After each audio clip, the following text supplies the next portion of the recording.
Japanese student Ritsuki Kakuyama gets his ass yeeted by a truck cut into an isekai world right after getting into a dream university. Why guy is reborn in a peasant's house instead of one of those amazing, rich noble incarnations, so Truck Hun really had some beef with him. His family is pretty trash, and he gets bullied for having black, Asian hair, which is considered an oddity in this world. Thankfully, Bro's life levels up the moment a system notification greets him, making him feel like he's finally about to win. Those hopes are immediately crushed when the system literally calls him an effing nobody loser with zero chance of success. Now, he has no choice but to grind his ass off to shave down the family debt.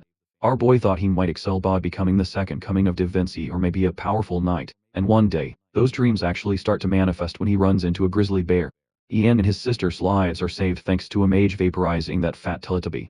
He has no idea what a powerful mage is doing in a village like this, but the woman definitely sparks the boy's curiosity. She explains that she received a prophecy to search for a black-haired boy in the hopes of raising him. Realizing that Ian fits the description perfectly, she takes a keen interest in him, while the kid is just standing there questioning how the hell she managed to one-shot that giant bear. Apparently, anyone can become a mage, and that thought gives Ian hope, making him dream of one day using magic himself. The kind woman assures him that, despite being a peasant, he can change his fate and become a mage. She even offers to teach him magic, and the boy finally realizes he can reverse his shitty odds by accepting the deal. The mage takes her new student to a little study room, where Ian immediately meets his first powerful opponent, a heavy textbook containing the absolute basics of magic titled Maronius. And by the way, the mage actually formally visited his home to get permission from his parents and even the city lord, just to make sure there wouldn't be any trouble later. With everyone now expecting great things from him, Ian is ready to do his absolute best. She preps him for the first lesson while the boy's system slowly tracks his progress. As he flips through the book, Maronius reaches a 27 completion rate. Several other heavy textbooks, and weird Harry Potter-style spell names later, the boy eventually hits a 99 completion rate. Once Maronius is fully mastered, the boy can utilize the magical language perfectly and understand exactly how mages use it. 7 whole years pass. Yeah, that's a massive time skip spent on his education, and somehow, this mage baddie looks exactly the same as she did before. She believes their private tutorship has reached its end. Now that Ian has grown up considerably, it's time for them to take the next step together. The boy's current and only skill is his knowledge of the magical language, and the ability to manipulate it. In the next scene, we witness mass rising mountains under a serene sky, but underneath this beautiful horizon, Ian is getting his ass kicked while falling from the sky. He shouts his complaints at his master for going too fast, but it's pretty clear the teacher is enjoying this way too much. Bro is literally shaking in fear, arguing that he only learned a damn language over the past 6 years, so it's not like he's a proper mage or anything yet. His teacher watches him with intrigue while Bro is practically begging to be saved. High up in the sky, Mage Mommy ushers him to try and own in on the voices around him. Meanwhile, Bro is out here thinking the psycho might be schizophrenic, because who the hell can hear voices in a place like this? The only sound he hears right now is the rippling wind, but strangely enough, when Ian focuses really hard, he hears the whispers and gossip of some entities who seem impressed that a human is actually flying. This takes our boy by surprise, making him wonder if this is the indicative voice of Maronius. Having managed to hear those voices, the system notifies him that he's unlocked a new skill called air art, allowing him to manipulate wind magic. I just love how Bro's first practical skill is him literally becoming Superman. After that rigorous training session, his master continues to tease him, while laughing at his sorry state. Ian taunts her for having all the fun while he's the one suffering. The point is actually about the nature of mages, who borrow power from the mysteries of nature by communicating with them. This is how magic functions in this world, which takes the boy by complete surprise. That voice up there, the mage baddie remarks that it's actually the voice of the wind, and that he needs to hear the voices of other mysteries too. Ian, now having a grip on how magic works, is happy to follow this approach.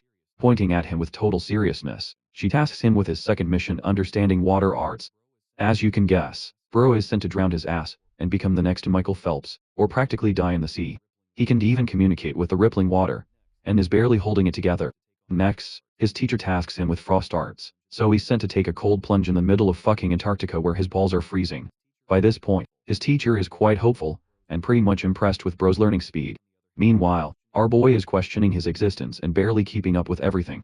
Without losing momentum, this psycho mage baddie snaps her fingers to cast the flames of hell right in front of Ian. Our boy knows that right after freezing his balls, this woman is about to burn them off too. He begs his master for mercy, but as usual, the sound of flames sparks intrigue in the young human. The first question the flames ask is if they can burn him with glee. And well, you can just imagine our boy's reaction, because Bro knows he's literally cooked. In the next scene, we enter the caverns where Ian is meant to gain an understanding of earth arts, his final task so far. The voice of the earth is actually quite soothing, rambling about some wisdom like Master Ogway or something. Even our boy is confused, and doesn't get what the hell he just heard, which makes him wonder if he lacks the ability to comprehend earth arts. Bro takes it as a sign of relief and exits the area, when suddenly the system pops another notification, revealing that he's earned bonus skill points. These points can increase his magic proficiency, and 100 of them are available right now. This pretty much confirms to Ian that he's a damn cheater in this world, because there's no way he's getting this stuff for free. Obviously, since Earth is his weakest element right now, he decides to upgrade it by tapping on the screen. As soon as he points at it, the screen pulses with a blinding blue light. At this point, the voice of the Earth commands him, explaining that lava sits just underneath, and that if he's not careful, an earthquake could occur and cause the lava to erupt to the surface. Ian now understands what the voice is trying to say. His goal is to just get the hell out of there, and confirm to his master that he heard the voice of the mystery. First, Ian commands fire to burn, creating light for him to navigate. This time, a different voice shrieks in pain, expressing its anger toward the light. Ian tries to strike up a chat with it, questioning if this is also the voice of the earth. However, this element is different. It's not an element his master told him about. Because, you see, the only thing that truly hates light is the voice of darkness, and that is exactly what this mystery is. Ian is startled. While outside, his master is checking her schedule and realizing she might have to attend an upcoming pyromancer conference. Just then, her student comes rushing out. She congratulates Ian for finally succeeding, while he shares the exciting news of having made contact. While he shares more exciting news about making contact with the shadows of darkness, this revelation actually leaves the mage Betty's jaw on the floor.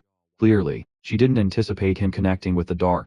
It makes her wonder if he truly made contact with such a cowardly mystery, and her silence starts making Ian worry. She addresses the boy, telling him they need to start their descent down the mountain. The boy is happy to comply, curious about where their next adventure will take them. But it seems Ian completely misunderstood her. You see, his master has something else entirely in mind. She declares that they will officially be parting ways right here. Pointing to her left, she suggests he head to the Chronoling, where he'll soon attend the Space-Time Sorcerer Conference. She explains that if he's destined to learn those arts, he'll also have the fortune of running into a competent Space-Time Sorcerer there, too. Bro is baffled because, all of a sudden, he's being told to learn a completely new skill set related to space-time. Watching his confusion brings a smile to her face. Eldith reflects that the young boy was born with a natural affinity for uncovering mysteries. Based on her gut feeling, she can tell he'll be capable of wielding the power of space-time, too. With that, their meeting wraps up. Eldith is excited to see him again after 3 years in Dranheim. In the next scene, we're reintroduced to the region she told him about. The town looks pretty rural, though the people are bustling about. Ian is searching for the conference his master mentioned. He still thinks that woman is unpredictable as hell for sending him here. A man in the crowd appears to be a travel guide, ready to help anyone headed north. Ian recalls his master saying the conference would be held in the north. And since he's free to travel, our boy thinks it's a perfect opportunity to head out right away. In the next scene, a group of people is settling down for camp. Ian is seated among them. One of the men, the one who called out to him earlier, is the merchant guild master, Leek. Leek asks if it's the boy's first time heading north, and Ian confirms it is, explaining he's only going because something urgent came up. The older man hears this and comments that the boy probably has no clue about Dragon Mountain. Ian is confused because, apparently, this place is supposed to be teeming with gorgeous yet dangerous black drakes. These drakes aren't exactly easy to fend off. Leek acts all buddy-buddy with the kid, asking if he at least knows how to fight or run. Ian isn't comfortable with the guy, but he admits he's not really confident in his skills. Immediately, the seemingly kind man turns on him, calling our boy useless and questioning his profession. Feeling pretty awkward, the boy shares that he's a mage. I don't know what happened to Lee, but he starts shaking in shock and calls the boy a Lord Mage. Overhearing the conversation, a girl is drawn to the boy. The cloaked girl turns around to see what's going on, while the other men are still confused, even shocked, that this kid is supposed to be a mage. Ian genuinely doesn't get why everyone is so stunned, but his little revelation has shifted the vibe completely. Acting as if he's revering his abilities, Lee quickly turns into a subordinate, grabbing a bowl and happily offering the boy seconds. Even though Ian declines, the man charges over to the food server to fetch him a new bowl anyway. More and more people begin chatting about Ian's status as a mage. Some even doubt his abilities, believing his appearance makes him look like a third-rate weakling who doesn't know what he's talking about. These haters are hating hard on our guy, thinking he's not all that. Ian is a nice kid, though, and doesn't pay them any mind. The girl who took an interest in him earlier decides to speak up. She whispers that if he's truly a mage, he should use a spell, and show these guys who's actually the boss. It seems like a pretty aggressive approach, and Ian doesn't really get the point. The girl explains that mercenaries are known for making fun of quiet people, treating them as timid or weak. That's why it's necessary for people like him to show their power, and intimidate anyone doubting their strength. If Ian can do that, he'll show them who's the top dog, and the mercenaries will automatically fall in line, willing to protect him from any trouble. The idea is new to Ian, but he understands where she's coming from. Still, he doesn't know what he's supposed to do. First of all, bro doesn't exactly have much experience getting angry at people. While this conversation is happening, the dude serving the food actually spits in Ian's bowl before wiping it around with a leaf. This disrespect actually pisses our boy off. He can believe this guy had the audacity to spit in his food. Suddenly, the ground trembles, making the server realize he messed up big time. Ian approaches the guy with a powerful presence, demanding to know how he dared to spit on his plate like that. The server is practically wetting his pants in fear, quickly submitting, and apologizing to the Lord Mage for his heinous actions. Pissing Ian off even more, the server claims he just wanted to polish the plate. Ian is furious that this guy's best idea for polishing a plate is to spit in it first. The man argues that water is actually dirty, so it would have been worse. Ian doesn't understand the logic behind such a statement at all. So, the server thoroughly explains how water is full of mud and parasites, which is why he doesn't wash plates with it. And my god, bro, it's the worst reasoning ever, because this man actually believes his spit is cleaner by comparison. The explanation traumatizes Ian, haunting him for the rest of the night. Bro is out here going crazy, completely turned to stone in front of the mercenaries and servers, realizing this medieval age has zero sense of hygiene. Frustrated, Ian coldly mutters a spell, causing a massive burst of flame to erupt from the nearby campfire. These flames tower over everyone, intimidating the crowd and surprising the girl who gave him the suggestion. Maintaining his assertive tone, Ian orders them to fetch some damn water, berating them for being a bunch of dirty medieval bastards. Both men run off at full speed to fetch the water, not even realizing what they did wrong to begin with. In the next scene, it's a calm night, and it appears everyone is asleep, except for the mercenaries, who are searching for Kathy, the girl they can't find. One horny bastard wants Kathy all to himself because his medieval 1-inch stick is acting up at 3-0.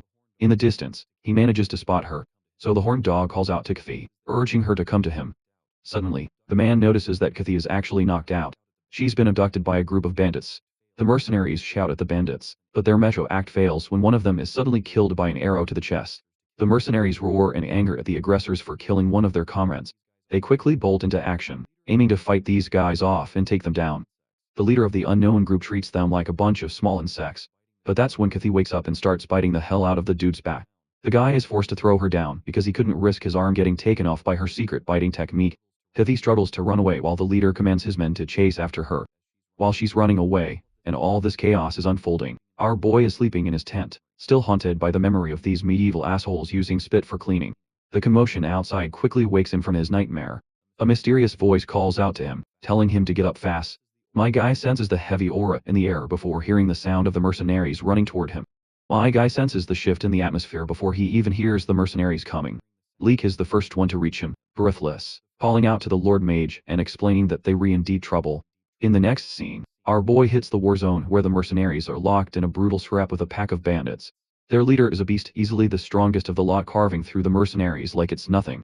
He orders his men to slaughter everyone without mercy, and then find Kathy, the missing woman they were hunting. Their target is currently cowering behind a nearby tree. She shrinks back in horror, paralyzed by fear, knowing that at this rate, it's only a matter of seconds before they sniff her out. While she's trying to stay hidden, one of the thugs actually spots her, confirming her worst nightmare. With a blade pressed to her face, the guy threatens to hatch off her arm if she doesn't get on her feet right now. Terrified, Kathy sinks into despair, certain that her life is over. Before she can even stand, this merciless scumbag raises his sword to finish her off. But at that exact moment, something slams into him with such insane force that the ground literally ruptures beneath the impact. Kathy is left speechless. Her savior is standing right there. Ian timed his spell perfectly, and arrived just in the nick of time. She looks at him in awe as he grabs her hand, telling her to stay close. His sheer confidence is the only thing keeping her together. Meanwhile, the rest of the group huddles up in a single file line behind the Lord Mage like a human train. It looks goofy, but it's actually tactical. Ian chants open, giving off Major Sukuma's furnace vibes, but instead of flames, he condenses the power of darkness and lightning into a single, pulsing sphere. Both the mercenaries and the bandits stop dead when they see the spell. In an instant, the entire area is swallowed by total darkness. Unable to see a thing, they frantically light their torches, but even that small bit of light can't pierce the void. Everything is pitch black. These dudes start fumbling and bumping into each other like the power just went out in a basement. But while they were struggling, Ian's train formation keeps his group moving in sync. He leads the way with total confidence while the others follow his lead. Using this technique, he figures they can slip out without a hitch. The skill he's rocking is a shadow art, paired with his dark vision attribute, allowing him to see perfectly through the gloom. Unfortunately, bad luck strikes when one of the assailants accidentally bumps right into Leek, blowing their cover. Things go south fast, as the guy raises his sword, desperate to cut them down with the little bit of visibility he has. At the front of the line, Leek is terrified, begging for his life like the helpless old man he is. Ian has to swoop in and drop a fire burn incantation. Remember when he used it just to light a torch earlier? This time, bro literally uses the flame to engulf the dude's face, roasting him alive. After getting turned into a human steak, the guy hits the dirt, scaring the absolute crap out of the other bandits. The man they re-up against is no joke, and Ian knows this display of power should be enough to send the rest of them running for their lives. Just as he expected, panic sets in. The bandits are ready to bolt, but their leader refuses to let them retreat. He roars for them to charge, but despite the leader's bravado, the outcome is never going to change.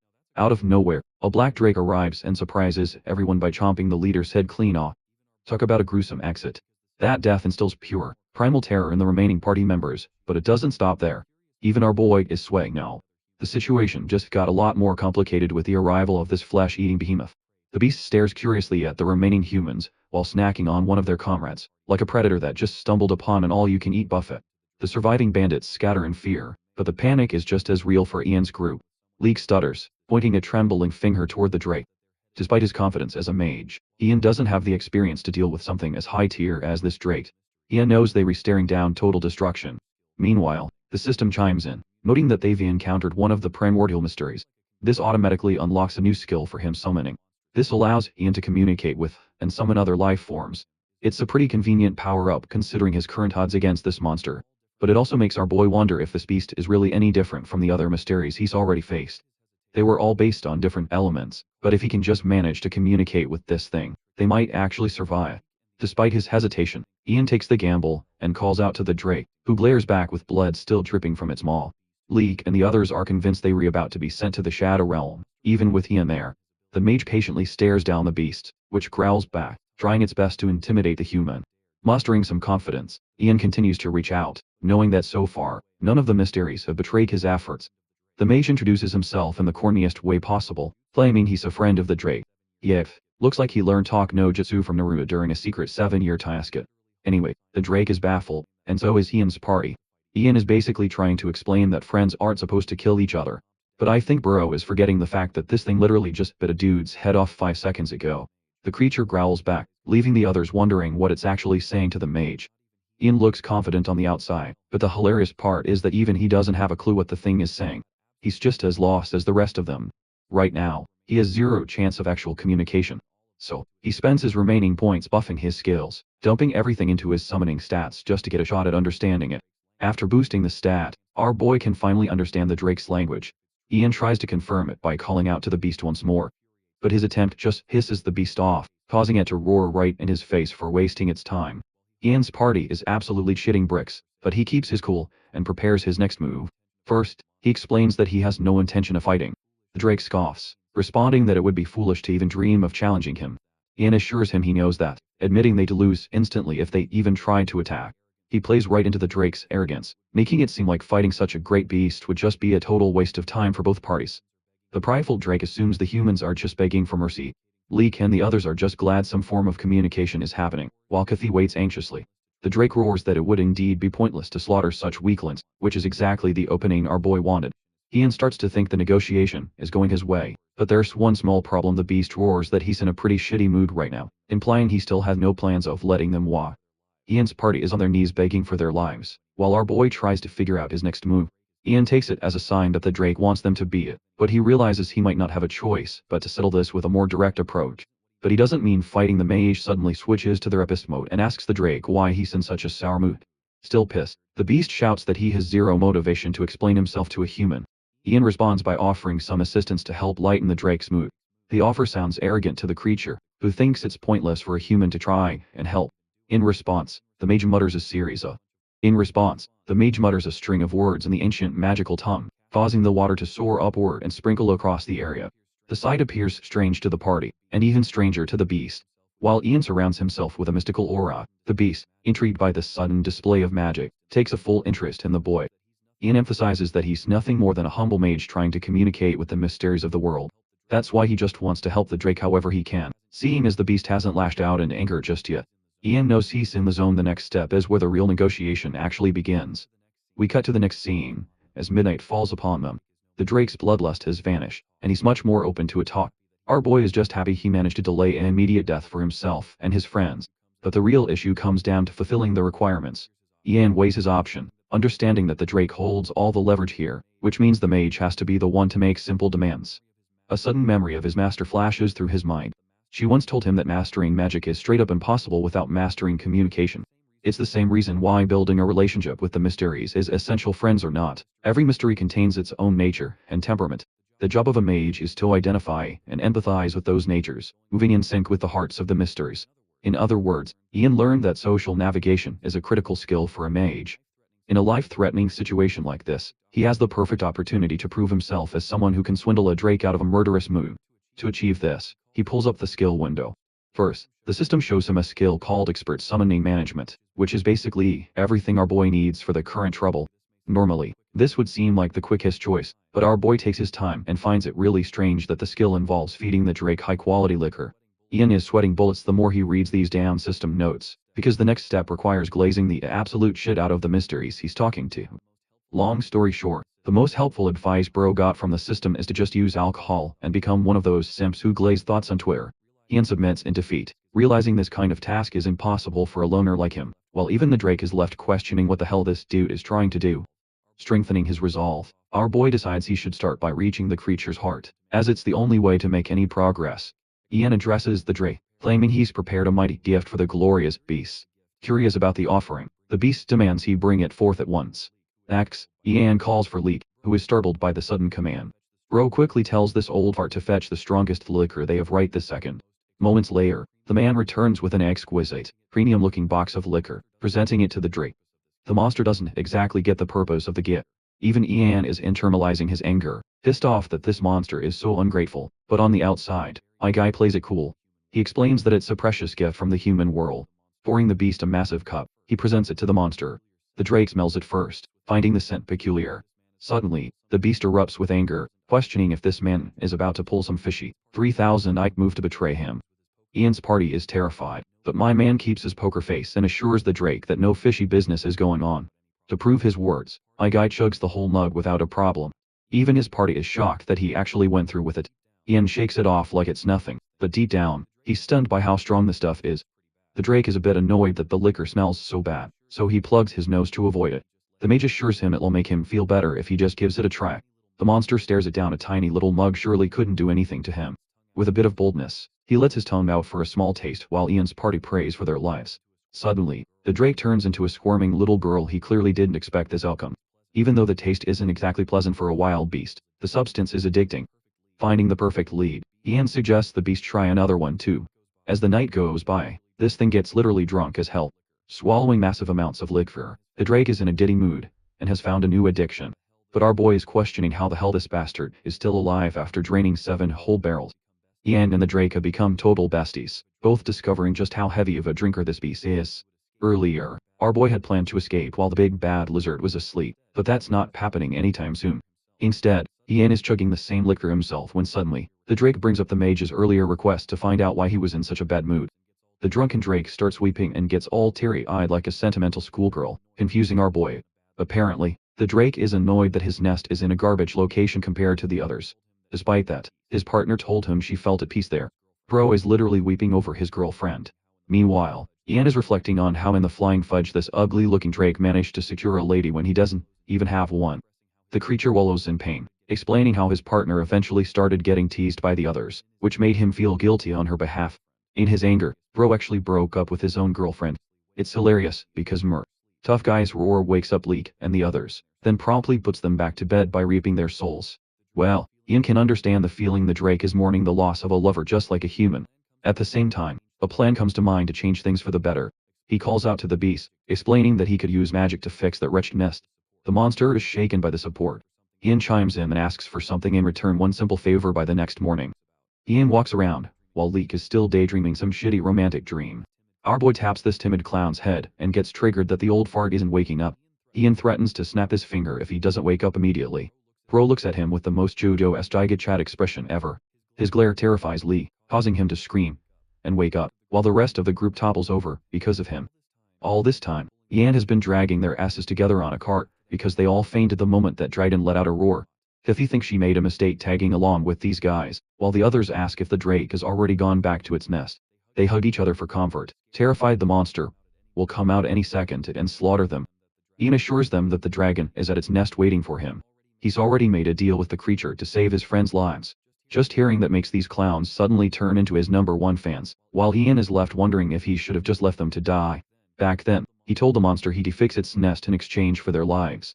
Hearing those words, Leek and the others chant the name of the brilliant Archmage, honoring him. Our boy doesn't get where this is coming from, because apparently, these guys are under the impression that the mage actually beat up the big bad dragon for them, and after scolding the creature, he sent it back to its nest before forcing the creature to surrender to his mercy. These losers are ecstatic, a wave of emotion washing over them. They want to serve this man for the rest of their lives. Ian is just annoyed and orders them to be ready to depart without ditching him by the time he's back. They agree to this command, swearing that they're united as one. Soon after, Ian asks them to check on the number of mercenaries they have on hand. Kathy notices this and, for some reason, is being particularly observant of her surroundings. Let's cut to the part where the dragon takes our boy to his nest. It's a rocky little setting, and Ian expresses his shock, causing the dragon to jump down his throat for acting like the situation is unsolvable. Our boy clarifies that it's not unfixable at all, it's just that he's sleepy, and his stamina is at an all-time low. Ian just wants to get things done quickly so he doesn't get bogged down later. His objective is simple: push back the protruding rocks and create more space. Focusing himself, he communicates with the calm earth, which actually talks back to him. Ian asks for a favor, but the earth immediately declines, stating that it's busy.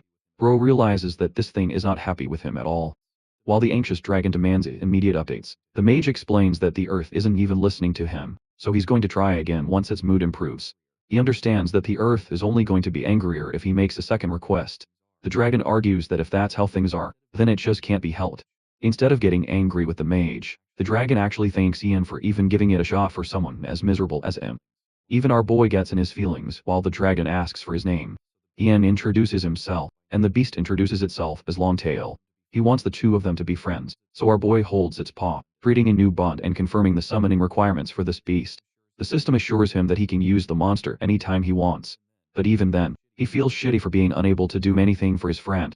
The beast calls out to him, suggesting they should at least celebrate their friendship, and offers him as much gold as he wants to take. It's freaking insane that this thing has so many jewels on him, and he's happy to give them all away to one human. Ian inspects one of the jewels, wincing at the thought that if only the earth were willing to give him a chance, things would have been different. But after inspecting one particular jewel, our boy experiences a sudden shock. He turns to Longtail and asks if it's okay for him to scribble on the floor.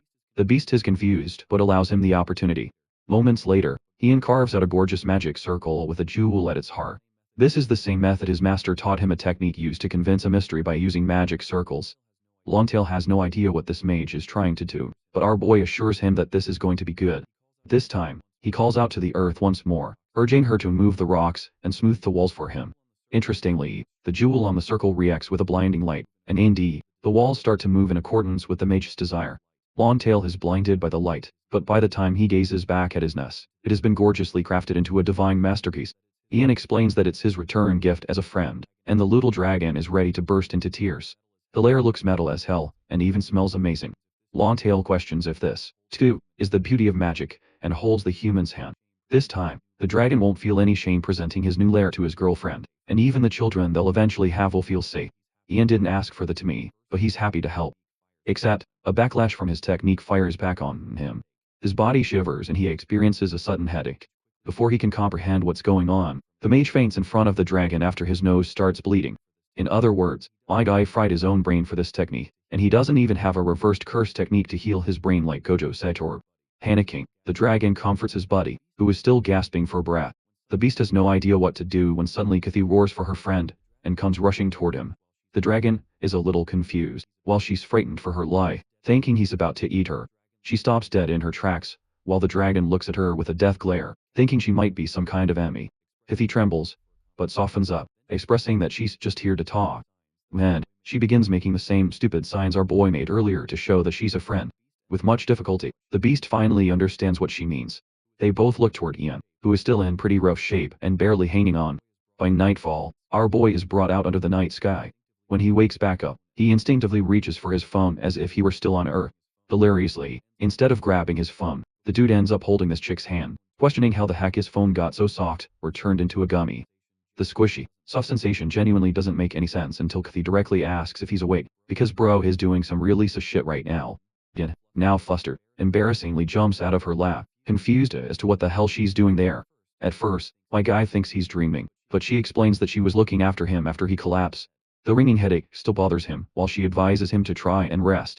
You see, Ian is only just piecing together the fact that he straight up collapsed throughout the night. He forced certain evolutions without letting himself adapt.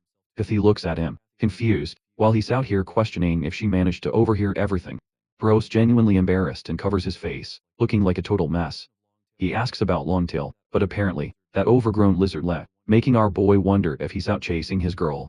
He apologizes to Kathy for causing her trouble and asks how she even managed to get here with Longtail guarding the place. She explains that she somehow found a way to communicate that they were friends. Bro finds it difficult to believe, and wonders if she used mage language. He's pretty sleepy and doesn't have all the answers, while Kathy shares that she willingly followed him even though she knew the risks. It's actually because she has a request for the mage. First off, Kathy feels guilty over the attack that happened last night because she's the one responsible for it. Ian seems surprised, and she apologizes straight away for putting them in so much trouble. Our boy understands that things got shaky and heavy way too fast, making him realize why she was trembling so hard. Ian theorizes that she must have some kind of beef with the bandits. While she's offended at the suggestion, bro is even willing to state that her face looks like a bandit's. Kathy decides to get vulnerable and reveal a huge secret. Ian expects this to be a corny plot twist, like her being the princess of some country. In reality, she drops a bombshell. Her real name is Lucy of the Tarian family. She's a noble, and the bandits were sent on behalf of her fiance. Ian then suspects it might be some kind of bratty lover's quarrel, like always. Kathy is upset with his trashy assumptions, sharing that she intended to disappear far away from her fiance's control. However, she lost the confidence to escape after everything that happened yesterday. Grasping his hand, she begs him to help her escape.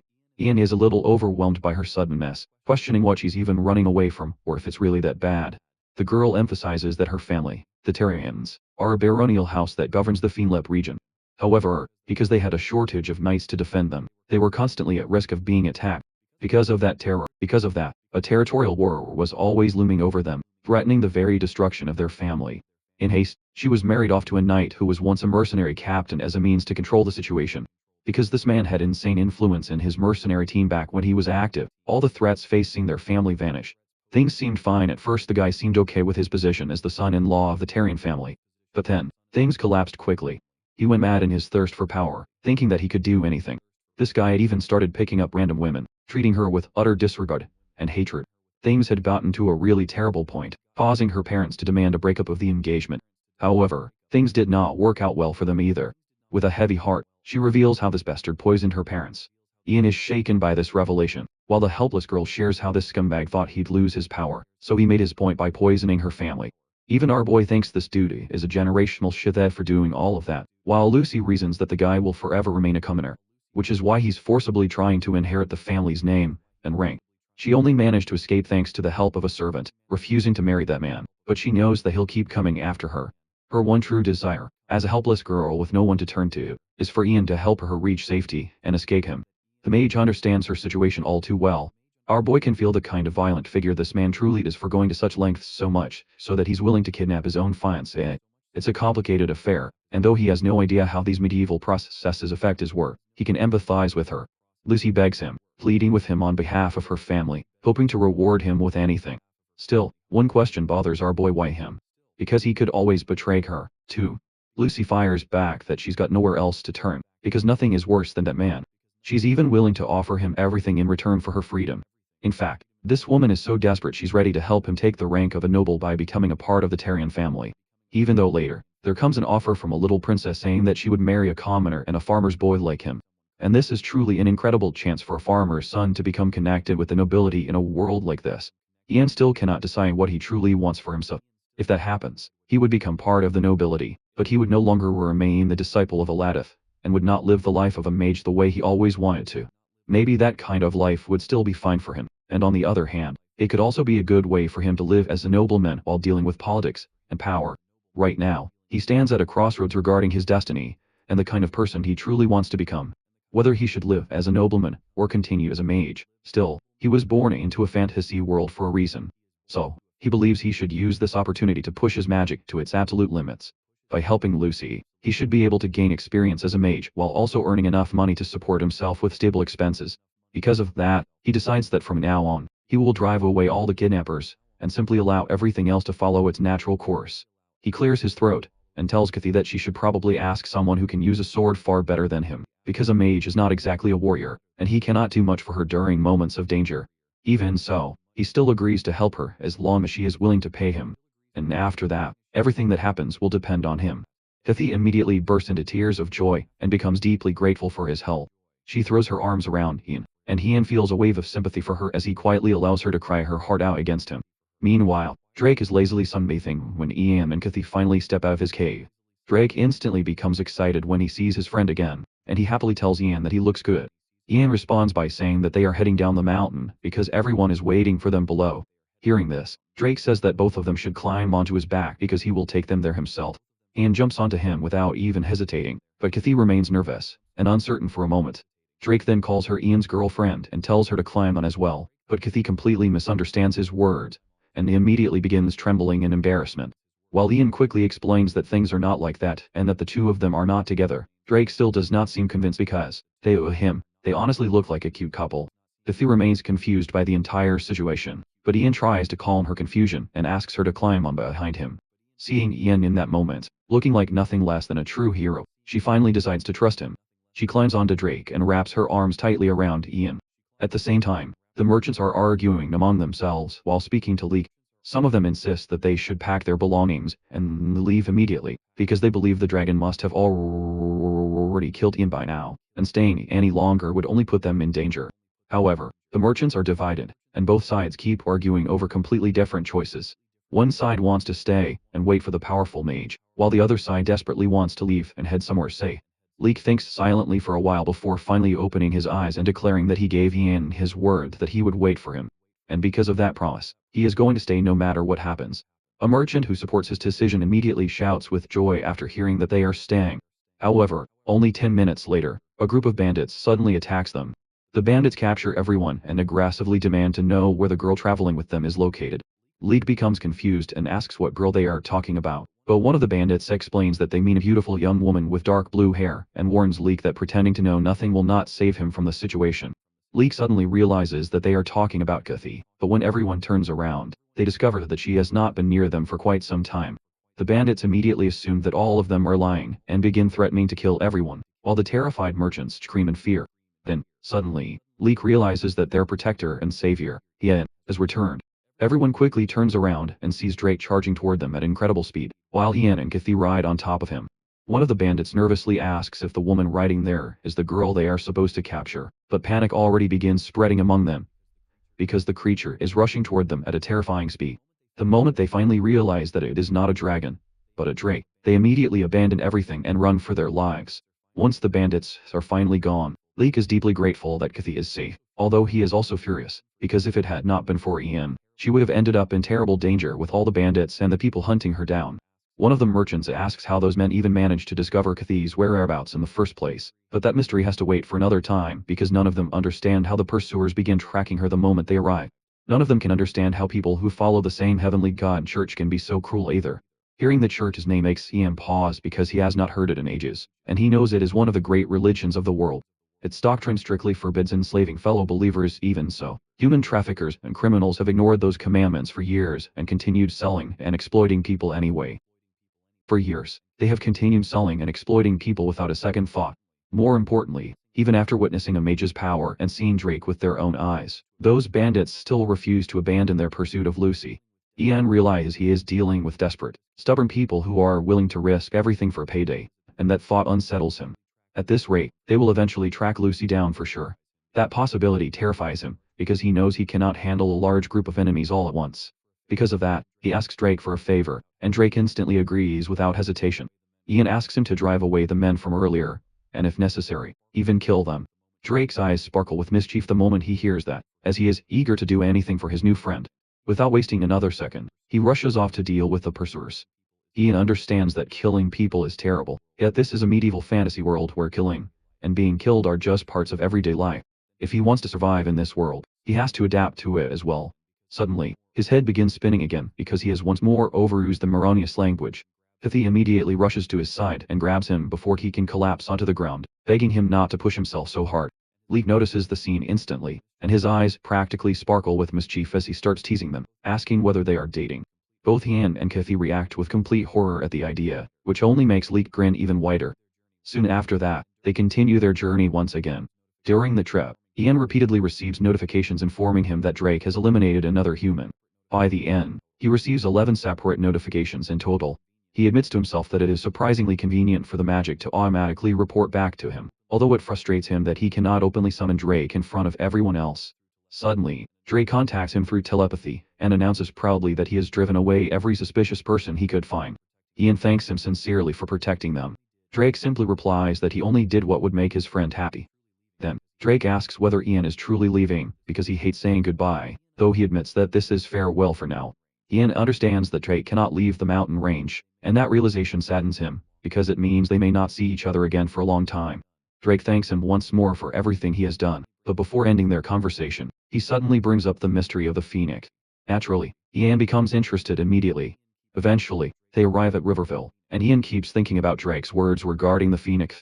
Rumors claim that an ice phoenix lives somewhere within the northern mountains. Ian feels an intense urge to see it for himself. According to legend, a phoenix is a creature that never truly disappears after death and possesses the ability to change through every attribute including fire, ice, wind, and even stone.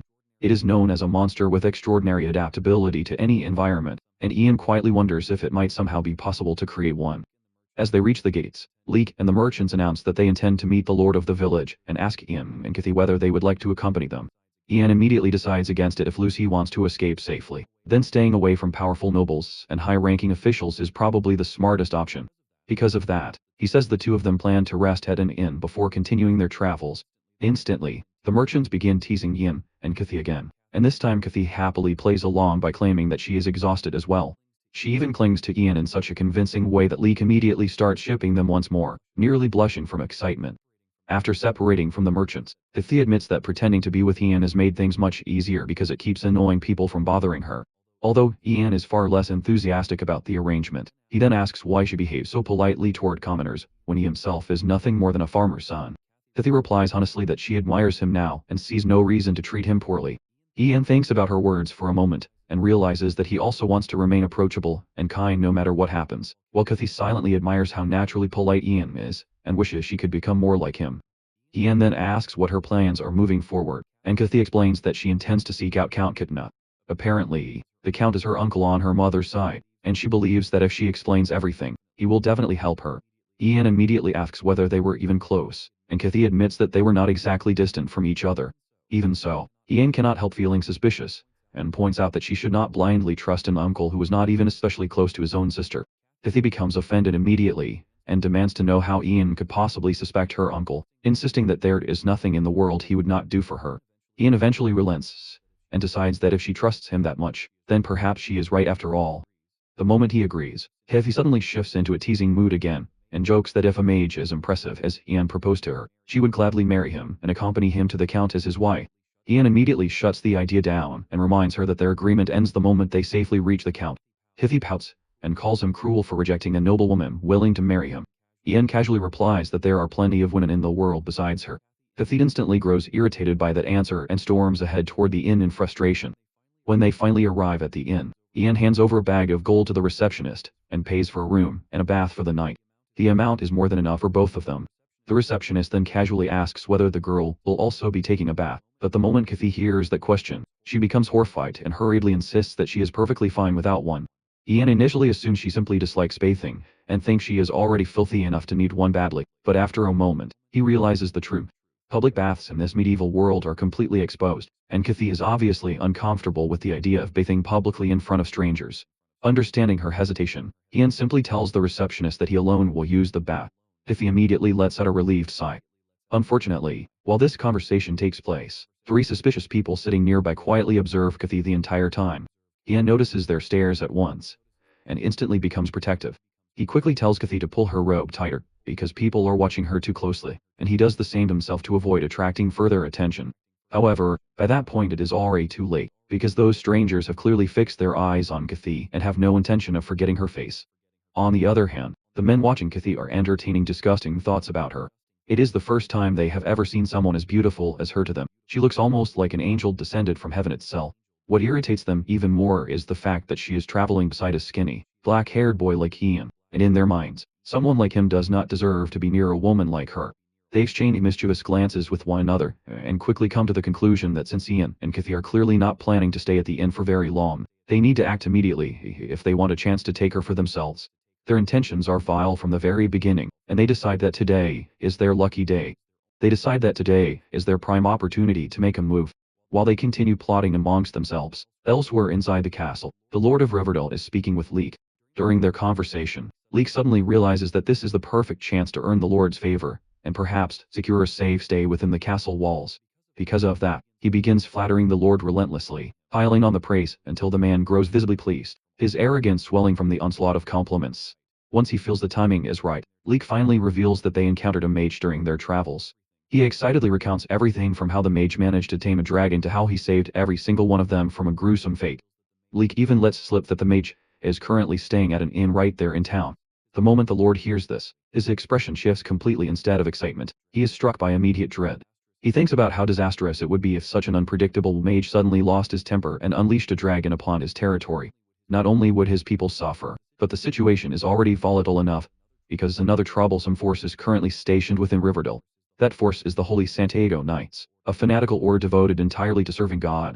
They fight as both monks and warriors, roaming the land in search of demons and monsters rather than participating in ordinary wars. They proudly call themselves the protectors of humanity, yet the Lord privately considers them righteous zealots who bring chaos wherever they go. The mere thought of those Santiago Knights crossing paths with a dragon-taming mage terrifies him. He is certain that if a conflict erupts between them, this peaceful little town will be destroyed in the process. Determined to prevent that disaster at all costs, he immediately orders his commanders to prepare a room for Leek and then commands them to summon the Santiago Knights at once, hoping to keep both sides separated before anything catastrophic happens.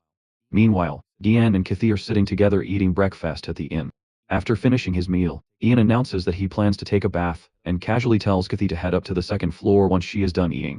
The moment she is left alone, one of the suspicious men sees his chance, and quietly follows her. As she walks through the inn by herself, he suddenly approaches her and claims that the black-haired boy sent him to escort her to the docks immediately because of an urgent matter waiting there. He explains that Ian is currently in the bath and asked him to bring her over as quickly as possible. Kathy, naturally kind, and already anxious from the danger surrounding her, believes him instantly.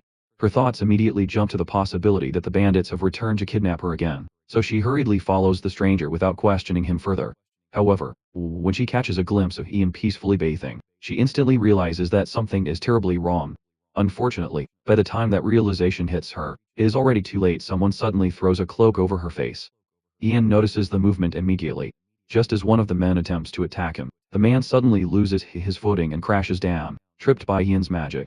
In that instant, Ian realizes that this situation does not resemble the schemes of Lucy's fiance at all. This is something entirely different. Worst of all, Hethy is being kidnapped right in front of him. Without hesitation, Ian uses his light magic to create an illusion around himself.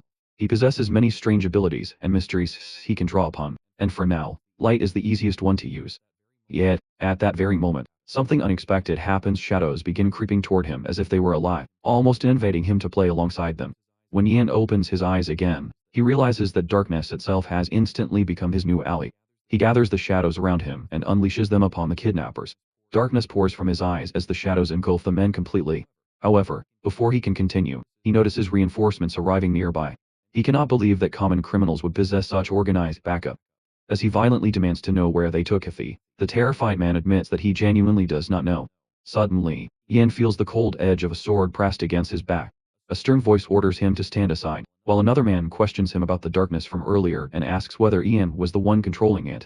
At that moment, Ian realizes exactly who has arrived, because standing behind him are the warriors of the Holy Santiago Knights. Ian confirms without hesitation that he is indeed the mage who summoned the darkness. However, while speaking, he cannot stop thinking about the terrifying old man standing before him, as the sheer bloodlust radiating from the knight is overwhelming. The criminal immediately begins begging the knights to save him, shamelessly lying that the mage tried to kill him for no reason at all. Ian stares at him in disbelief, unable to comprehend how casually the man twists the truth. The old knight narrows his eyes and remarks that if Ian truly is a mage, then such murderous intent is entirely believable. Hearing that instantly irritates Ian, but the old man continues, claiming that mages are all the same, possessing dangerous bloodlust and believing they can do whatever they please without consequences. Ian takes deep offense to those words, and anger begins rising inside him.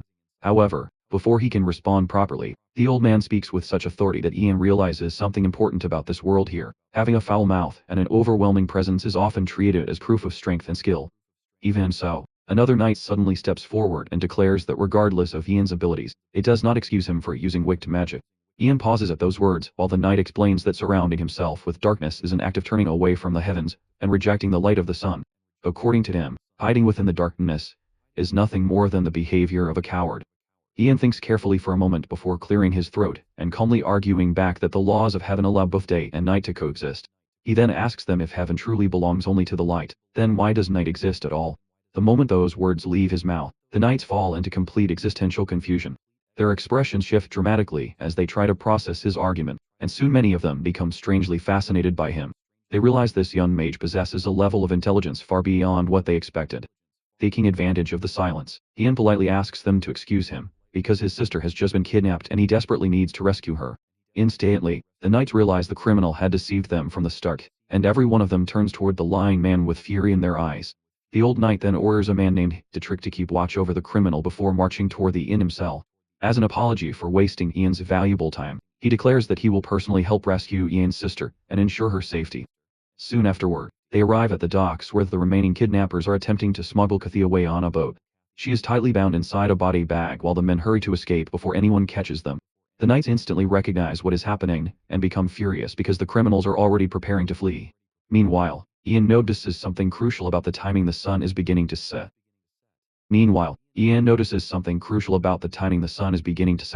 Because of this, he realizes he can now use his magic far more effectively. The old knight asks the group how they should proceed, insisting that for the sake of rescuing the innocent girl, they must work together. The knights get hyped at the prospect of battle, but Ian quickly warns them that charging directly onto the boat could be a death trap. The old man refuses to back down, insisting he's willing to do whatever it takes to save her. Ian then points out a large hook nearby, explaining his plan to pull the boat back toward the shore. The old knight just stares at him, totally confused, asking if he intends to use shadow magic for that. He can wrap his head around how that would even work. Ian casually explains that he possesses introductory knowledge from various schools of magic, allowing him to use multiple forms instead of specializing in just one.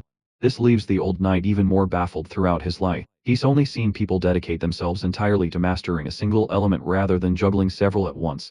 Without wasting any more time, Ian begins chanting in his infamous Moronius language, calling upon the river itself to create obstacles and force the boat back toward the shore. Almost immediately, the river responds. Powerful currents begin twisting violently, dragging the boat backward, while waves crash around it, throwing the vessel into absolute chaos. Thanks to that sudden shift, Ian finally manages to rescue Kathy. The moment she's freed, she clings to him tightly in total relief. Ian immediately realizes that if she keeps acting this affectionate, the old knight will figure out they aren't siblings in no time. Because of that, he awkwardly hugs her back while secretly dwelling on how exhausted he is. His energy is dangerously low, and all he wants is to get back to the inn for a peaceful bath.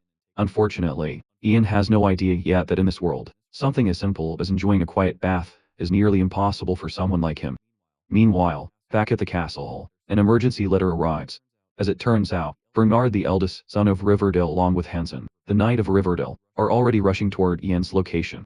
Both Bernard and Hansen noticed the thick smoke rising in the distance, and immediately assumed it was coming from a battle.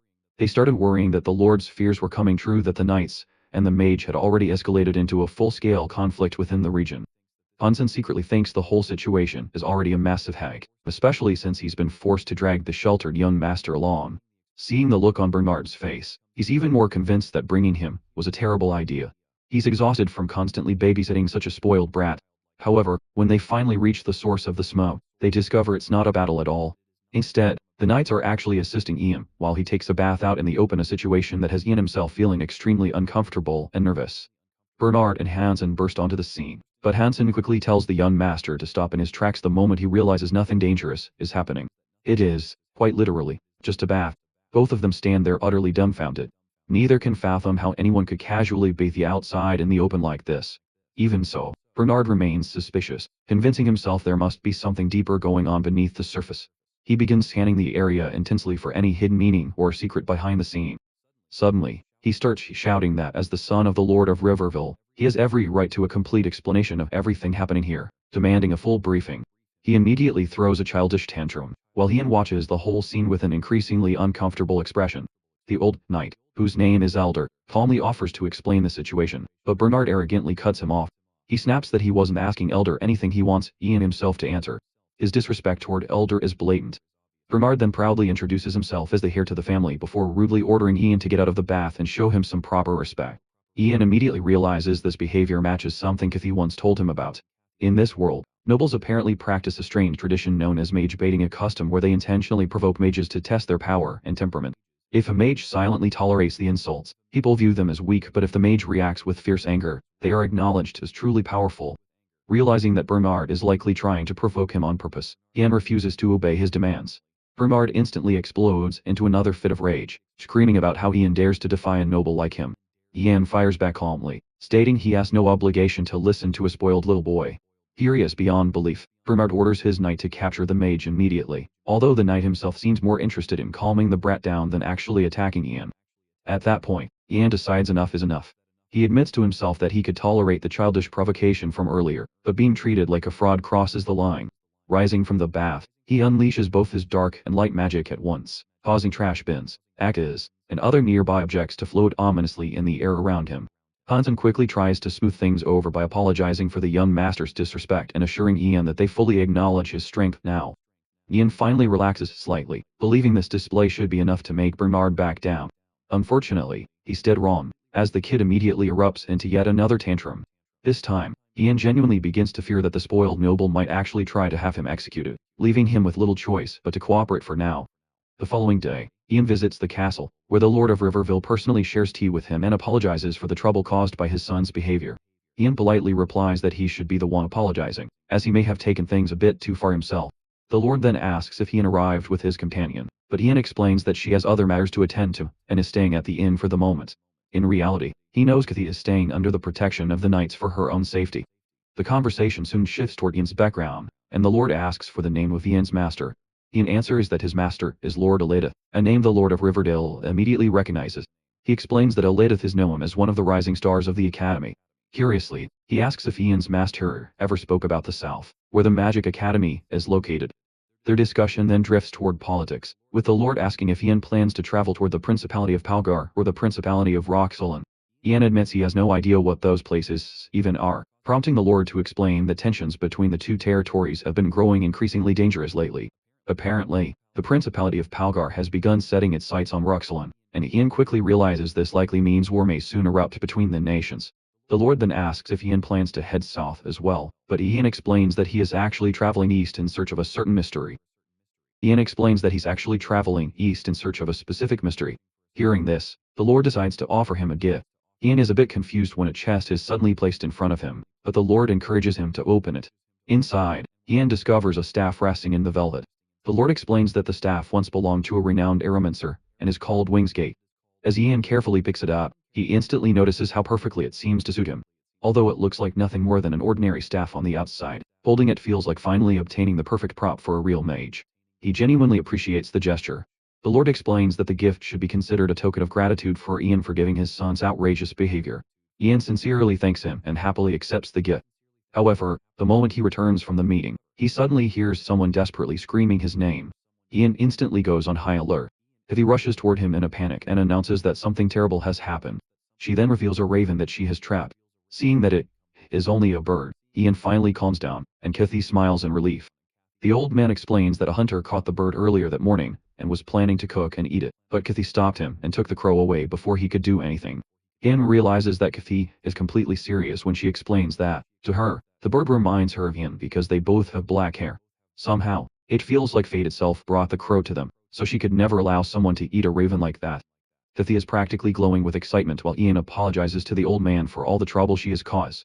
He casually tells them they should just go ahead and eat it anyway, which completely crushes Kathy. She cannot believe how cold he is being towards such a helpless creature. While Ian tries to calm her down, the knights are already stoked at the thought of getting an easy lunch out of it. And, suddenly, Ian hears a voice begging him to save it.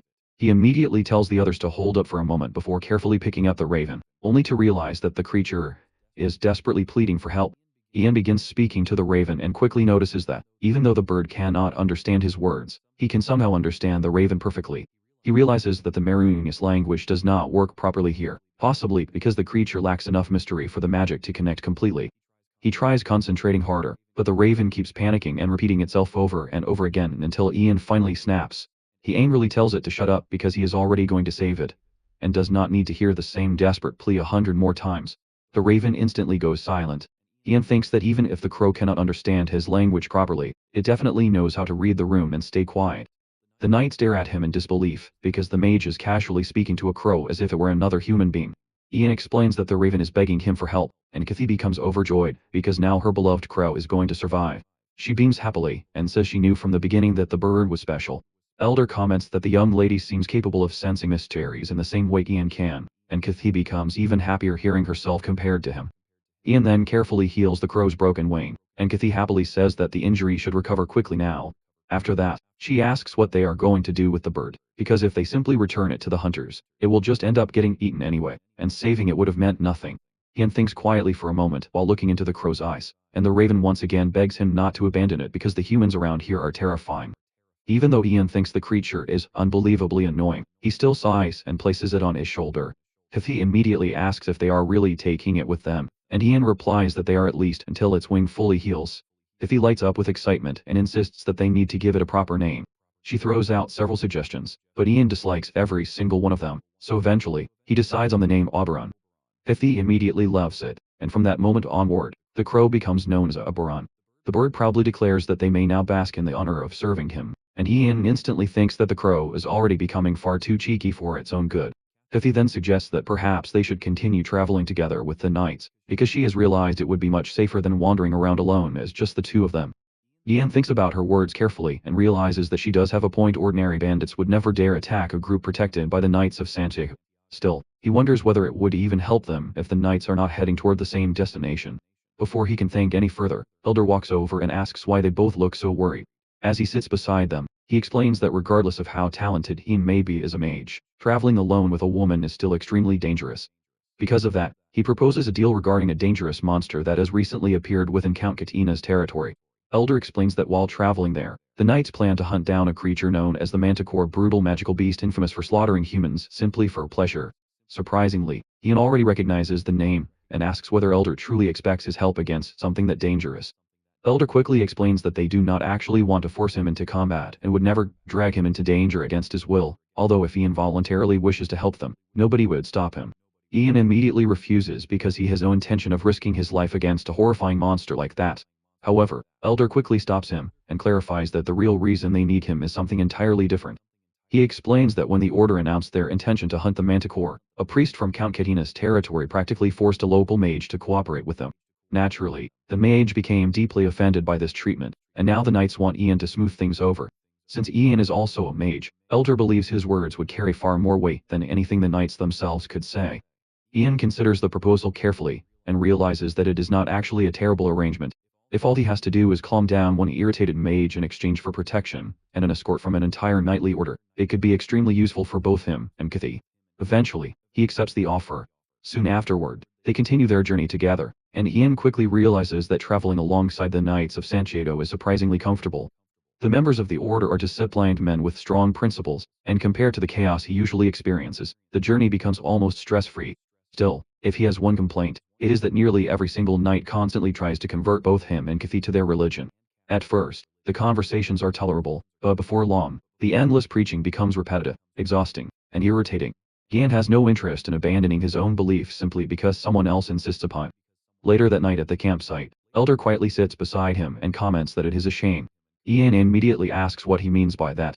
Elder explains that if only Ian could hear the voice of God, then perhaps he could become a cleric for the Order.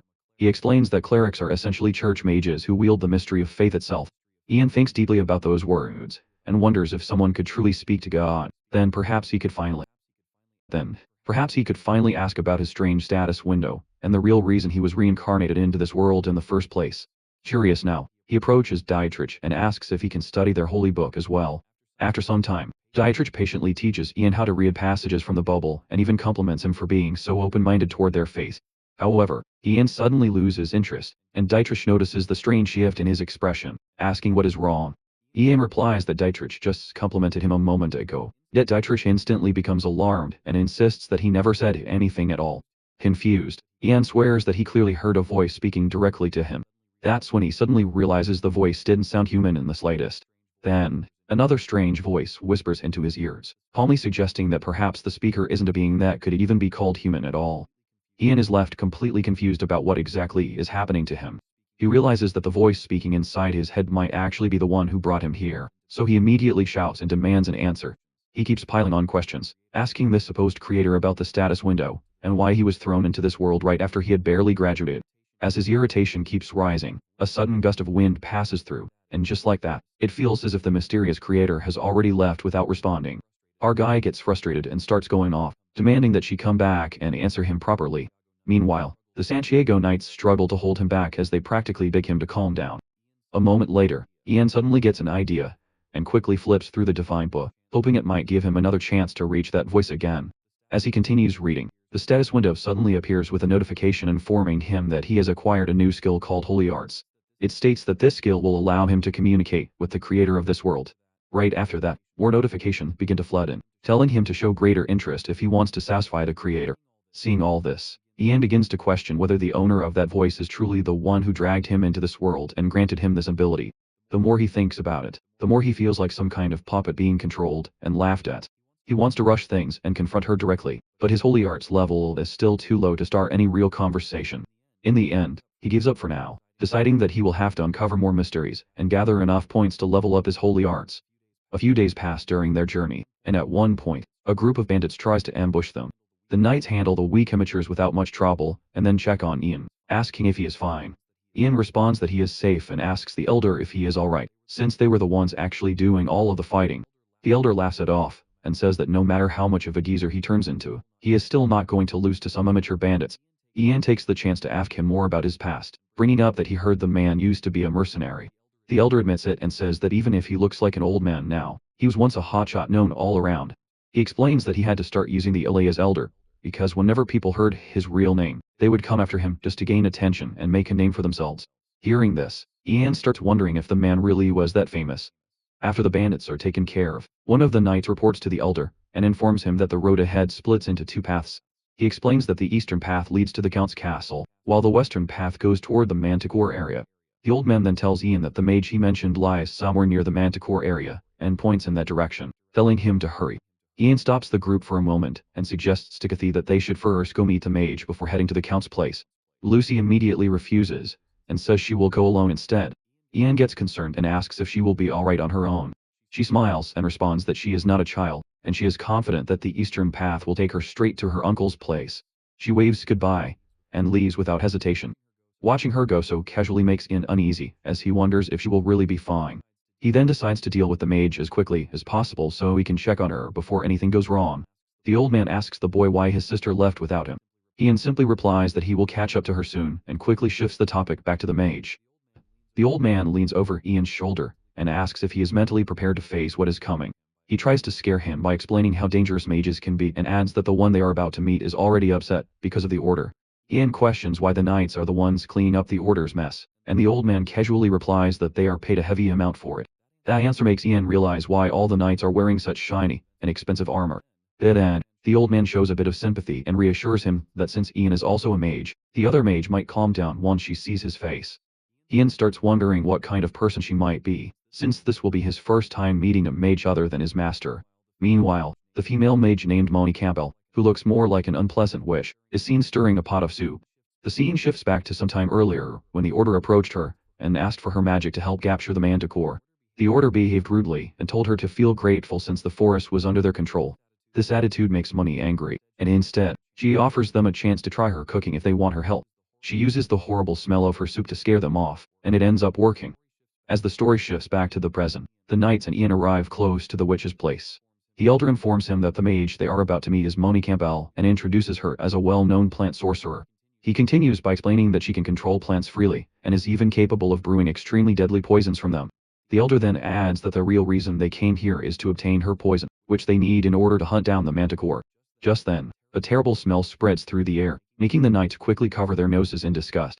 Moni appears, laughing in a casual yet wicked manner, and says that she has been waiting for them, and is pleased to see that they actually returned to try her delicious soup.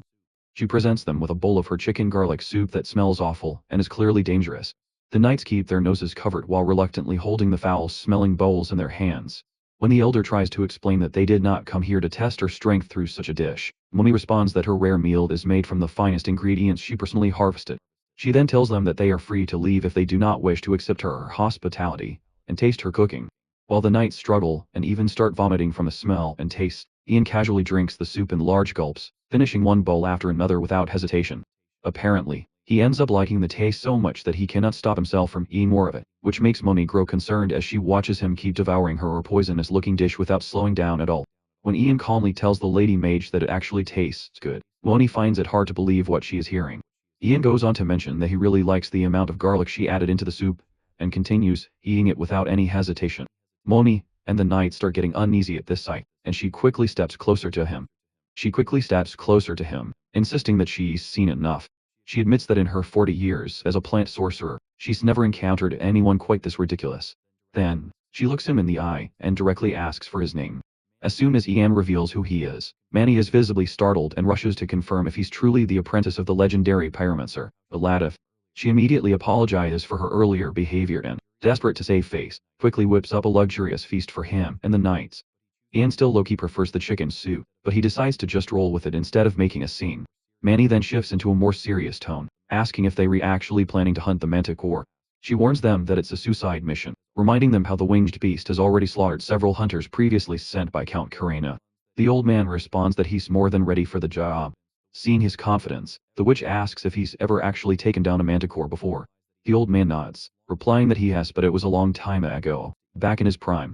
She then turns to Ian and asks if he's ever faced one himself, adding that she expects him to be a top-tier mage, since he was trained by a legend. She goes on to request that Ian lend his strength to the knights during the hunt. Hearing this, our boy drifts into his thoughts. He recalls his master's teaching a mage should get involved in people's problems even if it's inconvenient, and such matters must always be treated with gravity.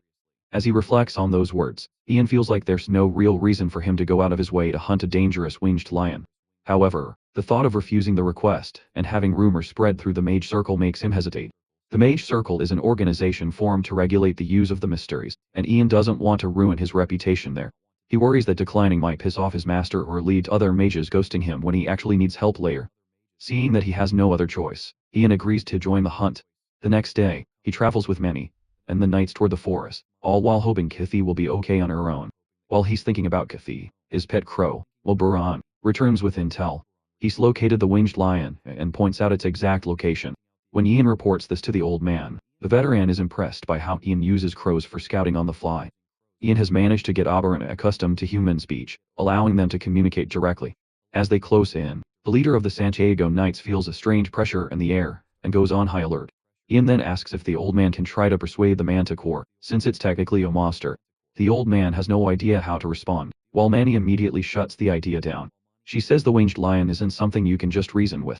Getting a bit panicked, she asks what Ian knows about summoning, warning him that she'll report him to his master if he tries anything that reckless.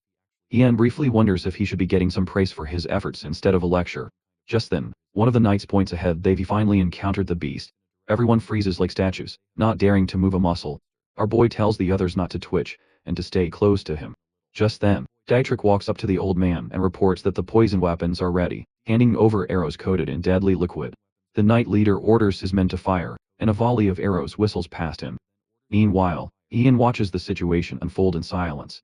As the poison-tipped arrows fly, our hero suddenly locks in. The projectiles bounce right off the monster's hide without leaving a scratch. He quickly relays this to the old man, who grabs his head in pure frustration. While Dietrich asks for their next move, evil laughter echoes through the area just as another attack is about to be ordered. The monster finally reveals itself, and poor Oberon looks like he's about to pass out from sheer terror. Ian realizes that with the monster right in front of them, there's no time to prep more poison arrows. Seeing no other choice, he looks up at the sky and lets out a powerful roar using Maronius. Everyone falls silent, and Manny notes that the kid actually managed to pull it off. Even the manticore stops in its tracks, and the two stand face to face. The monster is intrigued that a human can speak its language, remarking that Ian isn't like the others. Forcing himself to stay steady, our boy keeps a polite tone and introduces himself. However, the monster immediately cuts him off, telling him to shut up and drown in a puddle. Hearing that, Ian drops the polite boy act and asks what kind of abomination he's even looking at. The manticore seems pleased by the directness, saying that's more like it. He tells the human to be straightforward if he wants to know something. Matching that energy, Ian says he wants the monster's head. The answer makes the creature laugh out loud, saying he likes the kid. He then offers the mage a deal, telling Ian to join forces with him and tear those filthy humans apart. The idea shocks Ian, but the manticore keeps rambling about how much he'll enjoy the taste of human flesh. He tells the boy he can have as many women as he wants, and once Ian is done with them, the manticore will eat them too. The monster starts getting hyped up by the thought, but our boy cuts him off with a disappointed sigh. Spitting on the ground in front of the beast, he says the idea is too disgusting to even consider. Ian and Oberon both throw up their middle fingers and unleash insults that would give the creature's mother a heart attack. Dietrich tries to speak, clearly nervous, but gets cut off as the manticore squares up to fight. Switching to the common tongue, it thrusts its paw forward like a spear and declares that Ian is a human worthy of being killed by its hand. Our hero is shocked that the monster can speak the common language, and freezes in surprise. Manny reacts instantly, casting a spell and stumping her foot on the ground. Plants grow rapidly, forming massive vines that rise up like a wall, separating them from the beast. However, the old man doesn't calm down. Instead, he starts scolding Manny for her move. She looks confused, saying she trapped the monster, but the old man reminds her that his men are trapped on the other side as well. She pauses for a second before arguing back that the knights aren't helpless, and will manage somehow. Suddenly, the old man freezes as he hears a scream from the other side of the wall. Worried for his men, he runs off while the other two shout for him to stop. A short while later, they reach the spot, and he immediately asks if everyone is still alive. The mood turns grim, as a knight says they survive, but Dietrich is badly injured. Lying there in pain, the loyal knight apologizes for letting the monster escape, but the Santato knight's leader cuts him off and holds him tightly. Ian feels like he's about to break and clenches his fists. After being reborn, he never expected to see someone die right in front of him, especially someone like Dietrich. Past memories flash through his mind as he struggles to accept how real this all feels. It finally hits him in this world. Monsters and war are the norm. The deaths he once only read about in stories are now happening right before his eyes. Refusing to just stand there, he adjusts his cloak and walks toward his fallen ally.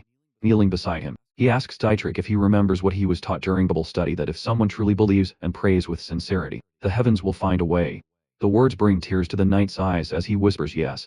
Ian then tells him they should pray together. Ian then says they should pray together as a blue light begins to spread around them. In his mind, he calls out to the heavens, stating that their devoted follower is dying helplessly in front of them, and asking if they intend to do nothing. A voice answers that his call has been heard and offers to intervene since Ian asked so nicely. The entire area fills with a brilliant blue light, temporarily blinding everyone. The old man calls out to him, but then trails off before he can finish his sentence. Meanwhile, our hero lets go of his comrade's hand and looks at his own, unsure of what exactly is happening. The scene then shifts to a bright, ethereal place where a voice calls out to Dietrich and tells him to wake up. A woman dressed in white extends her hand toward him, which catches him completely by surprise. The man realizes that this must be the creator he has been praying to all this time. As she descends and stands before him, she tells him that she is glad to see him here. Dietrich immediately bows his head, feeling overwhelmed by the gravity of the moment. The Holy Lady tells him that his life's work is not finished yet. He looks confused and repeats her words, trying to process their meaning. However, the Holy Lady extends her hand again and tells him to spread her message even further and to help those who are in need. Most importantly, she tells the loyal knight that he must help her apostle, again. Just then, Dietrich wakes up in the real world to the sound of his master calling out his name. He sits up and asks what just happened. Our boy says his name as he walks up to him and asks how it feels to be reborn. The knight immediately starts crying and holds on to Ian's hands tightly. He says that our hero saved him because the creator must have ordered it. Our hero gives a nervous smile, remembering that he was only able to use holy arts because the Holy Lady allowed him to borrow her power. He asks how the knight knew that, and Dietrich explains that the Holy Lady told him he still has much to do in this world. Remembering the words of the great being, the knight shouts in excitement and starts calling Ian a holy apostle. The other knights assume that he might have taken a hit to the head and agree to keep an eye on him for a while. Watching this scene unfold, Moni comments that they seem very cheerful for people who were close to dying just moments ago. Seeing his men back in good condition, the old man asks if they are ready to fight the Manticore again. Our hero sends Oberon ahead to scout the area first so they can understand the situation better. The knight leader becomes concerned that something might happen to the bird, but Ian dismisses the worry. Leaving him confused, our hero tells the squad that the Manticore is not some run-of-the-mill, low-level thug, so they need to be fully prepared to deal with him. The scene then shifts to the Manticore, who is busy attacking a nearby town and chasing humans through the streets. The young man is leading his father away from the monster, but the old man suddenly slips and falls to the ground. The son calls out to him, but it is already too late as the Manticore moves in for the kill. Before the monster can bite down, the young man grabs a pitchfork and tries to scare him away from his father. He holds the weapon up even though his whole body is shaking uncontrollably. The manticore understands that the old man is his father, and makes him a cruel offer. He tells the man to kill his own father, and in return, he will spare everyone else in the area. The young man refuses the offer, and tells the monster to go die. The manticore does not seem bothered by that response at all. He simply raises his paw high and prepares to slice them apart. The father and son hold on to each other, ready to accept their end. But at that moment, an arrow flies in, and strikes the monster directly in the eye. The Santiago Knight's leader rushes forward, and deflects the incoming attack while the manticore screams in pain. The father and son finally get a moment to breathe as the old knight shouts for his men to get ready. The soldiers move in quickly while the manticore glares at them, shouting that they are rushing toward their deaths. However, Ian calls out to the monster and calls it an idiot. Having mastered the secret arts of rage baiting, he claims the manticore as only delaying his unavoidable defeat. The monster shouts back at him to be quiet, but our hero continues, wondering aloud if this is how a defeated dog sounds. The rage bait works perfectly, as the manticore charges straight at Ian at full speed. At the last moment, our hero smiles as Moni steps forward and raises her staff. She activates another plant growth spell, which wraps the monster tightly in vines. The old man then orders his men to act, and they throw clay bottles at the trapped manticore. The beast becomes even more furious as he gets covered in a strange liquid. Meanwhile, Moni tells Ian that it is his moment to shine. Our boy steps forward and activates his fire magic with a simple snap of his fingers. The manticore realizes too late that the liquid is actually oil and is immediately engulfed in flames. His screams slowly die down while Ian shows no reaction, mocking his enemy until he is nothing more than crispy bits. After everything is over, the citizens step forward to show their gratitude to the knights, who calmly claim they were only carrying out their duty. From the background, our boy throws a cold stare at the Santiago Knight's leader, watching the senile old geezer soak in all the praise. Oberon looks at him with innocent eyes, and sarcastically asks why his great master is not getting the respect he deserves. Ian tells the annoying little fluffball to zip it, and wonders if his display of roasting a manticore alive with fire magic actually intimidated the citizens instead. Right then, he is genuinely caught off guard, when a young man and his grandfather step forward to thank him for saving their lives. He freezes for a moment, unsure how to react, since he never expected anyone to thank him in the first place. A wide smile spreads across the old man's face as he notices that reaction. The knight leader suddenly bows in gratitude to the mighty mage who saved everyone from the big, bad manticore. Ian awkwardly responds that he only followed Moni's commands, so there is no need for him to bow like that. That response surprises the knight leader, who did not expect such humility to match Ian's skills and presence. In his experience, kids like him usually grow up into heroes whose reputations make them seem more noble than actual nobles. Soon after, a group of guards approaches the knights and asks if they are the ones responsible for taking down the beast. Instead of answering directly, the Santiago Knight's leader demands that the fools state their identities first. The men apologize and explain that they are guards from the Count's castle. Our boy is surprised when they invite both of them directly to the Count's mansion. Once there, the knights are welcomed with a banquet worthy of their achievement. Lucy's drunk uncle loudly praises their strong sense of justice, applauding them for fearlessly slaying such a dangerous, unholy beast. The old man grins and casually claims it was nothing special for warriors of their level. His words clearly make the Count a little jealous, wishing he had guards like them protecting his estate. The man ignores the fact that his own guards are standing right there listening. Next, he starts buttering up the witch, promising he will do everything in his power to make sure no priests ever step foot in her forest again. Then, his expression suddenly turns serious, as he looks at Ian, mentioning he has heard quite a lot about him from his niece. The man is left stunned when he sees the kid is far too busy stuffing his face with meat and bread to even notice he is being addressed. When his little buddy finally points out that the important-looking man is speaking to him, Ian throws a cold stare at the scumbag who just interrupted his three-course gourmet meal. Firmly grabbing a loaf of bread like it belongs to him, he casually apologizes for not paying attention, because the food is simply too good to ignore. Hearing that, the Count pretends to overlook his earlier disrespect. Instead, the man applauds him for keeping Lucy safe. As a reward, he orders his butler to open a chest. Inside, there is a brightly glowing magic scroll. It is said that powerful spells are inscribed onto such scrolls, which release their stored magic the moment they are torn. Seeing such a rare item right in front of him, our hero is completely dazzled. Holding the fine paper in his hands, he carefully observes the inscriptions written across it. The Count smirks and asks if the gift he specifically arranged for him meets his expectations. Our hero expresses his gratitude for such an incredible reward, but the Count replies that it is only fitting for the hero who safely brought back his precious Lucy. With a snap of his fingers, the doors to the banquet hall swing open. Right then, the noble girl walks in wearing a beautiful dress, along with a ridiculously long magician's hat that's half her height.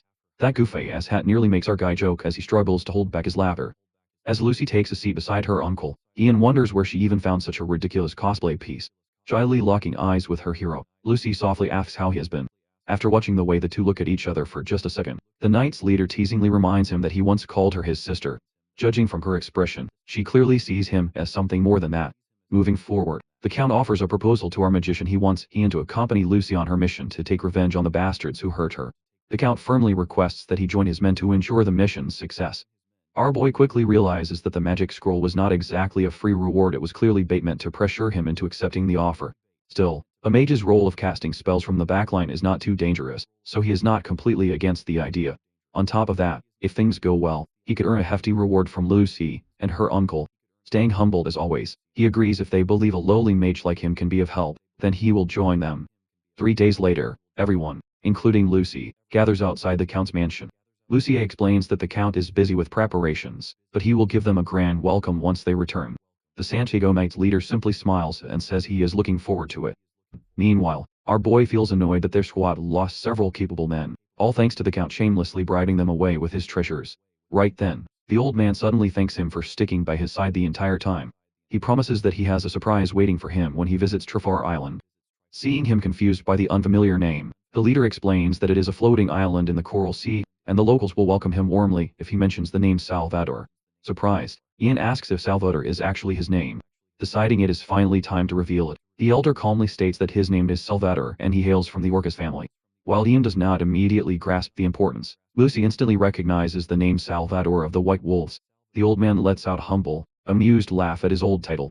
Meanwhile, our boy stands there feeling completely left out of the conversation. Realizing he is clueless, Lucy explains to the Morin that he is standing before the former leader of the Emperor's private mercenary team, the White Wolves. Their leader was so skilled with the sword that rumors say the Emperor himself granted him the title of Swordmaster. That means they are currently in the presence of a living legend. Oberon and Ian don't give a damn, however, both staring blankly like it is no big deal. Shocked by their reaction, Lucy hypes the old man up. She is confused why Ian is not losing his mind and doing backflips over breathing the same oxygen as someone of that level. On the other hand, Salvador does not look too surprised by Ian's dull reaction, since he more or less expected it. Even so, he does enjoy when people flock around him and go crazy after learning his true identity. With that, the Swordmaster and the witch prepare to depart. One of the knights grabs our boy's hands, getting overly emotional as he asks if they will ever meet again. Before they leave, Salvador shakes Ian's hand and promises to meet him again on the floating island. The old man then wishes him safe travels until that day comes. Later, the Count steps onto a stage to address his army. Each step feels heavier than the last as memories of his niece's request to avenge her mother run through his mind. Never in his wildest imagination did he expect Graham to make a move on Lucy after what he had already done to her mother. Even so, marrying Lucy off to one of his trusted retainers would turn her into a powerful political shield. His territory would become far more secure, and he would gain more control over the barony. With that in mind, the Sly Man plans to have a private talk with his niece once things calm down.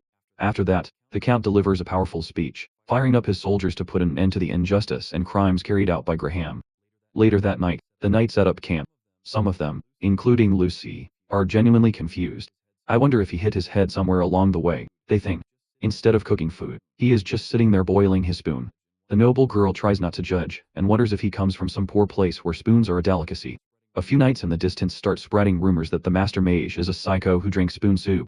Irritated, our boy tells Lucy that he is disinfecting the spoon. The big word flies straight over Birdbrain's head. He then brushes it off, saying it is too complicated for her to understand anyway. That only makes the knights more curious, thinking he is preparing some mysterious and delicious dish. They end up annoying him even more by asking if they can add their meat into his special soup.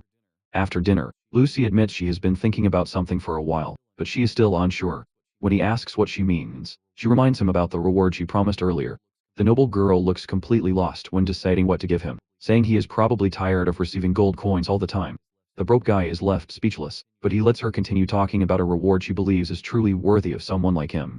She shares a legend that says the fairies once gifted the first Baron of Tarion a magic sword. Apparently, that fairy fell in love with him after he saved their realm. Lucy is completely enchanted by her ancestor's story, but Ian is not buying that low-tier romance tale at all. He questions why the Tarion family was never granted a higher title than Baron if they possessed such a legendary weapon. That instantly cracks her little fantasy, and she awkwardly admits that all of this happened hundreds of years ago. Then she adds that there is just one teeny tiny problem standing between her and the sword. It is buried inside the first Baron's grave, which means they will have to rob it to get their hands on it. Shocked, our boy just stares at the unhinged girl who casually expects him, a complete outsider, to rob her own great-great-grandfather's grave.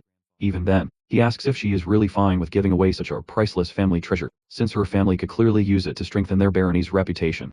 He tries to convince her that there are better ways to use it, but Lucy just pouts in anger. The noble girl snaps, explaining that he gave her a second chance to fight back. Her hands tremble, as she says everything he did changed her life, so he deserves a reward of equal value. She stands up, embarrassed, and clearly upset that he is making light of something she put so much thought into. Calling him a dense dum-dum, she storms back to her tent. After hearing all that, the guy with the eye. He heads back to her tent after hearing all that. The guy with the eye of a rice cooker finally realizes he should have handled things better. Right then, a red-headed knight calls out to him, asking if he can have a moment of his time. At the same time, a farmer nearby is threatening to beat the life out of some knights if they dare steal from him. The scummy dirtbags just mock him, saying they might consider leaving if he hands over a few chickens. One of them jabs a finger into his chest, claiming that knights marching to war cannot survive without food to fuel them. However, his arrogance disappears the moment he spots a crow landing on a nearby tree branch. He immediately recognizes it as the master magician's pet. Out of nowhere, Oberon starts warning them that the master is coming. While the three idiots are still shocked that the crow can talk, our boy casually greets them from behind. Trembling, the trio slowly turns around with stiff expressions, instantly realizing they are screwed. Our boy coldly asks what the hell they think they are doing. You see, he had a meeting with the Count before they were deployed. The Count's hesitation made him think the request would be something serious, but to his surprise, the man simply asked him for a favor. He needs to deal with his poorly disciplined mercenaries who go around robbing citizens. Our boy is confused because that sounds more like a job for the knight.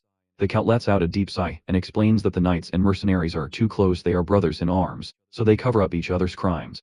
At first, he let it slide since it kept the mercenaries occupied, but now they have gotten bold, openly stealing, and doing it in the territory of his precious niece.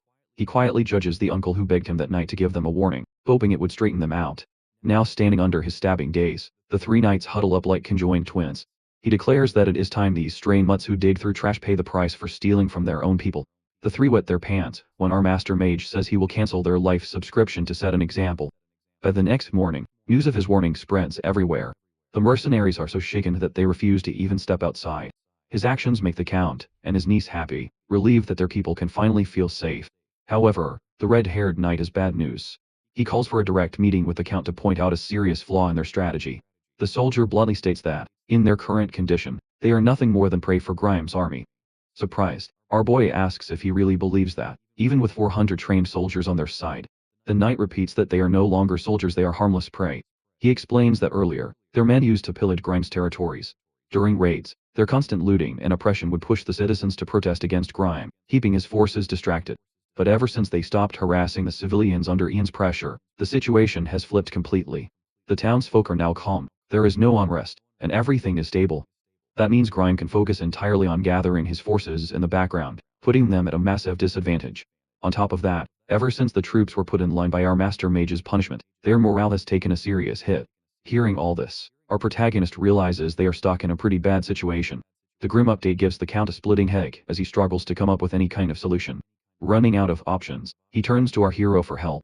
They cannot afford to lose this war, or the usurper might take everything. This time, with a worried look, Lucy also turns to him full of expectation.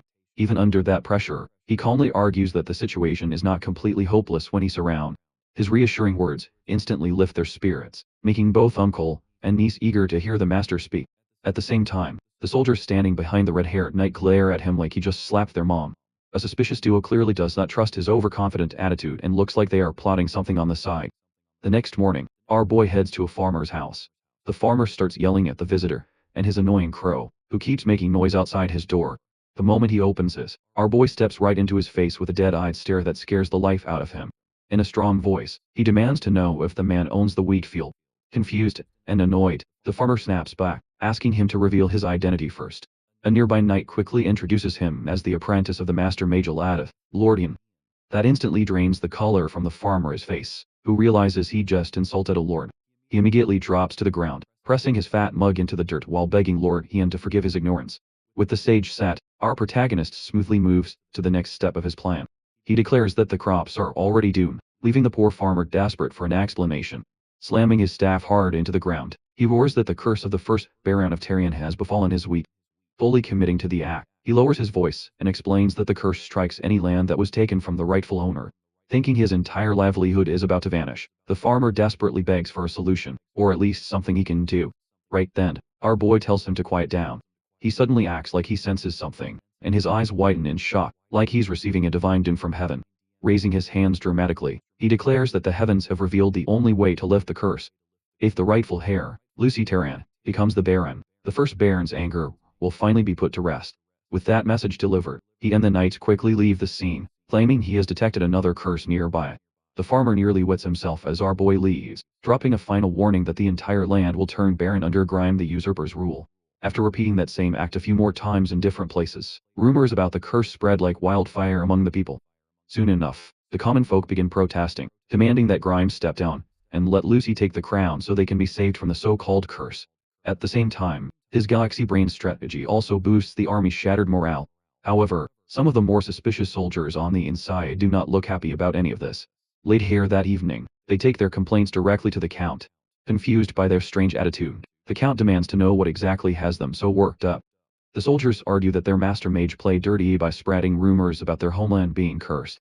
They claim it is completely unacceptable to serve under a mage who curses their own land.